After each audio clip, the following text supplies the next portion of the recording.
Tunnel আছে।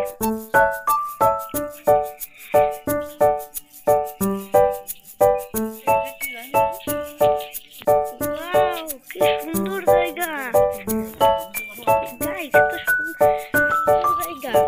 আমাদের যাওয়ার কথা ছিল গিলেতলা পার্কে, কিন্তু আমরা চলে এসেছি এই চন্দ্রমহল পার্কে। ও কি সুন্দর জায়গা। গাইস, এটা কত সুন্দর জায়গা। ওই যে এখানে শিশু পার্কের ইয়ে আছে। তো চলো গাইস, আজকে আমি তোমাদের এই ব্লগে সবকিছু দেখাবো।